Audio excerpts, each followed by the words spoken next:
تو کوئی ایسے سٹیپس جو ہے وہ نہ اٹھائے جائیں جسے سچویشن مزید خراب ہو. تو آئی تھنک سوچا جا رہا ہے کہ بہتر طریقہ ہے اس کو کور کرنے کے لیے جو کیا ہوگا. 1947 سے جو ہے وہ ہم نازک موڑ پر ہے. ہم بھی, ہماری لیڈرشپ اس ٹائم پر ہے, چاہے وہ فوجی قیادت ہے چاہے وہ پولیٹیکل قیادت ہو, یا تو یہ ریاست سے نالا ہیں یا ریاست ان سے نالا ہیں. اب وہ ٹائم بھی آ چکا ہے کہ ریاست اپنے سٹیزنز کے ساتھ جو ہے وہ ریلیشن شپ جو ہے وہ اسٹیبلش کرے. تو سب سے امپورٹنٹ بات یہ ہے کہ اب اسٹیٹ کو اپنی ریٹ اسٹیبلش جو ہے وہ کرنی پڑے گی, چاہے وہ ڈپلومیٹک جو ہے وہ پریشر استعمال کر کے انڈیا اور افغانستان کو بھی رگڑا دے, اور باقی جو اس کے ساتھ جڑے تانے بانے جو بنتے ہیں ان کو بھی جو ہے بیچ میں جو ہے وہ لے کر آئے. یہ اب اسٹیٹ کی ذمہ داری ہے کہ وہ اپنی ریٹ بحال کرے. ویلکم جی, سیاست.pk سے میں ہوں وقار بگاؤ. اس وقت میرے ساتھ موجود ہیں افتخار فردوس. افتخار صاحب, sir it's pleasure to host you. Thank you very much. Same ہی ہے. بلوچستان میں ساتھ بات کریں گے. بلوچستان کے حالات کے حوالے سے اتنے انفارچونیٹ حالات, تکلیف ہوتی ہے ان کے بارے میں ذکر کر کے, ان کے بارے میں ڈسکشن کر کے. حالیہ دنوں میں بہت بڑا جانی نقصان ہوا, ریٹیلیشن کی ہم نے جواب دیا ان کو, وہاں پر جتنا بھی فورسز سے ہو سکتا تھا انہیں کیا, اور ڈیفینیٹلی اسٹیٹ ہوتی ہے, اسٹیٹ طاقتور بھی ہوتی ہے, مگر نقصان پھر بھی ہو رہا ہے. پھر بھی وہ ایک اسٹیٹ کے اینٹی ایک طاقت ہے, اور وہ ایک نیکسس ہے جس سے پھر یہ بھی کہا جا رہا ہے کہ بھارت کی بھی انوالومنٹ ہے. ان سارے حالات کو سر کیسے آپ انالائز کرتے ہیں؟ دیکھیں, جو بلوچستان کی سچویشن ہے وہ ایک رات میں تو نہیں بنی, یا جو پاکستان کے سیکیورٹی ڈائنامکس ہیں وہ تبھی جو ہے لوگ اس کے بارے میں زیادہ کنسرن جو ہے وہ شو کرتے ہیں جب اس کے اندر ایک ایسی تیزی آ جاتی ہے. کیونکہ ہماری جو میکسیمم ہماری ایک سارٹ آف ویژن ہے کانفلکٹ کے بارے میں یا اٹینشن ہے, وہ بیسیکلی کیجولٹی سے ریلیٹڈ آتی ہے. تو جب لوگوں کی ہم بات ہوتی ہیں تو تب ہم جو ہے وہ کانفلکٹ کو سیریس لینا جو ہے وہ شروع کر دیتے ہیں. دا فیکٹ از کہ جو بلوچستان کے اندر جو کرنٹ سچویشن ہے, اور کے پی ہم سائڈ پہ رکھ دیتے ہیں, صرف بلوچستان کی بات جو ہے وہ کرتے ہیں, کیونکہ یہ پاکستان کا جو ہے ساؤتھ ویسٹرن جو ہے وہ پارٹ ہے, جس کے اندر یہ ہوتا ہے کہ اس کے دو بارڈرز ہیں, ایک افغانستان کے ساتھ لگتا ہے اور ایک ایران کے ساتھ لگتا ہے. اور آپ کو پتا ہے کہ دونوں ایسے ممالک ہیں کہ دو گلوبل اس میں ایک کانفلکٹ جو ہے وہ چل کے آ رہا ہے. پھر بلوچستان کے اندر اپنے پولیٹیکل مسائل بھی ہیں, فائنینشیل ایشوز بھی ہیں, اور سب سے بڑا ایشو جو ہے وہ یہ ہے کہ بلوچستان کی جو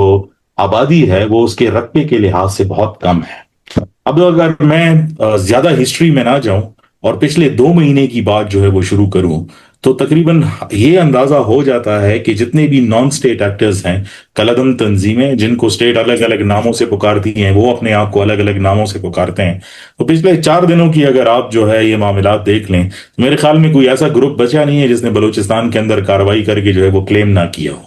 اب بلوچستان کا جو ایشو ہے وہ صرف اور صرف جو ہے وہ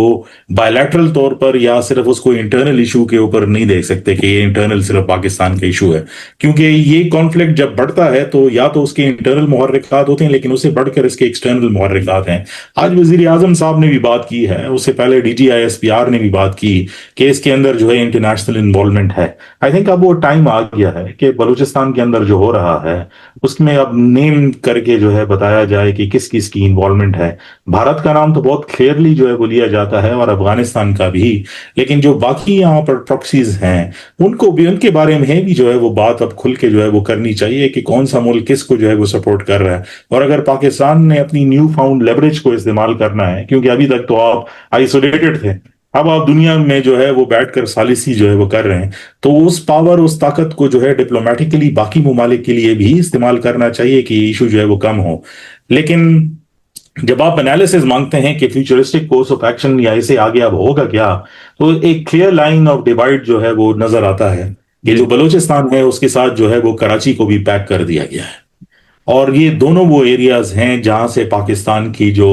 فیوچر فائنینشیل سچویشن کو بہتر کرنے کے حوالے سے جو پروجیکٹس ہیں ان کا ذکر جو ہے وہ زیر غور آتا ہے. تو اگر وہ کراچی سے پورٹ قاسم کے راستے سے جو ہے مستونگ بائی پاس تک, اور مستونگ کا نیا بائی پاس سے لے کر جو 6 نئے روٹس پاکستان نے اناؤنس کیے تھے ایران تک, اور جو لارجر سینٹرل ایشین اور یوریشین مارکیٹس تک جو ہے وہ رسائی ہے, آپ نقشہ نکال کے دیکھ لیں جہاں پر بھی یہ اٹیکس ہوتے ہیں ادھر یا تو کوئی آپ کو مائن ملے گی یا پھر آپ کو جو ہے روڈ انفراسٹرکچر ملے گا. اور چونکہ ہماری کانسنٹریشن صرف ان اٹیکس کے اوپر ہے کہ جس میں ہلاکتیں یا شہادتیں ہوں, اس لیے ہم اس کو اس لینس سے دیکھتے ہیں. لیکن اگر آپ ان ریالٹی دیکھیں تو اس میں جتنے جو اس